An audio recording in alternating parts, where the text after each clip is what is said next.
హర్ఘర్ తిరంగా కార్యక్రమంలో విద్యార్థులతో దేశభక్తి ర్యాలీ పాలకుర్తి మండలం కుక్కలగూడూరు గ్రామంలో మండల అధ్యక్షులు మేరుగు నరేష్ గౌడ్ ఆధ్వర్యంలో హర్ఘర్ తిరంగా కార్యక్రమాన్ని ఘనంగా నిర్వహించారు. ఈ సందర్భంగా గ్రామ ప్రభుత్వ పాఠశాల విద్యార్థులతో కలిసి జాతీయ జెండాలతో దేశభక్తి ర్యాలీ నిర్వహించారు. విద్యార్థులకు జాతీయ పతాకాలను అందజేసి ప్రతి ఇంటిపై జాతీయ జెండాను ఎగరవేసి దేశభక్తి భావాన్ని చాటాలని పిలుపునిచ్చారు. ఈ కార్యక్రమానికి ముఖ్య అతిథిగా బీజేపీ ఓబీసీ మోర్చా రాష్ట్ర ఉపాధ్యక్షురాలు కందుల సంధ్యారాణి పాల్గొని విద్యార్థులను ఉద్దేశించి ప్రసంగించారు. స్వాతంత్ర సమర యోధుల త్యాగాలను స్మరించుకుంటూ యువత దేశ సేవలో ముందుండాలని ఆమె అన్నారు. జాతీయ జెండా మన దేశ గౌరవానికి ఐక్యతకు ప్రతీక అని పేర్కొన్నారు.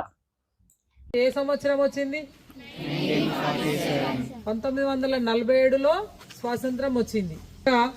భారత ప్రభుత్వం నరేంద్ర మోదీ గారు, మన భారత ప్రధాని నరేంద్ర మోదీ గారు ఒక పండగ వాతావరణంలో 10వ తేదీ నుంచి 15వ తేదీ వరకు పండగ వాతావరణంలో ఈ వేడుకల్ని నిర్వహించుకోవాలి. హర్ ఘర్ తిరంగా, ప్రతి ఇంటి పైన కూడా జాతీయ జెండాని ఆవిష్కరించాలని మరి దేశ ప్రజలకి వారు పిలుపునివ్వడం జరిగింది. అందులో భాగంగా ఈరోజు మీ అందరినీ కూడా కలుసుకుంటా ఉన్నాము. మరి ఈ స్వాతంత్రం రావడానికి ఎంతో మంది మహనీయులు వారు ప్రాణత్యాగాలు చేసిండ్రు, అలాగే వారు జీవితాలని కోల్పోయినరు.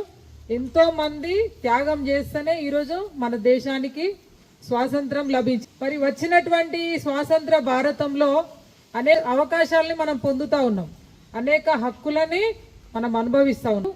యువత మంచి మార్గంలో నడిచినప్పుడు, అన్ని అవకాశాలు పొందినప్పుడు మాత్రమే ఈ దేశం అభివృద్ధి చెందడానికి ఆస్కారం ఉంటుంది. అందులో భాగంగానే ఈరోజు నరేంద్ర మోదీ గారు యువ శక్తిని సన్నద్ధం చేయాలి, వారి లోపల దేశభక్తిని పెంపొందించాలన్న ఉద్దేశంతో ఈ కార్యక్రమం హర్ ఘర్ తిరంగా తిరంగా ర్యాలీలని మనము గొప్పగా నిర్వహిస్తూ ఉన్నాము.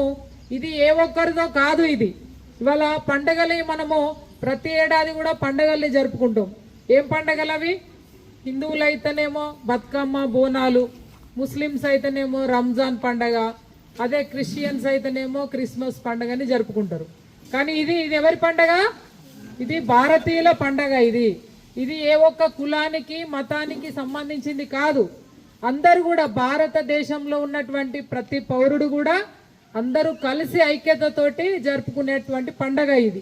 ఈ కార్యక్రమంలో ప్రధానోపాధ్యాయులు సుమతి రాణి, అధ్యాపకులు, బీజేపీ నాయకులు గోపురామన్న, మేడం రాజు, శంకరయ్య, మేడం మల్లయ్య, చల్ల హరీష్, తిరుపతి తదితరులు పాల్గొన్నారు.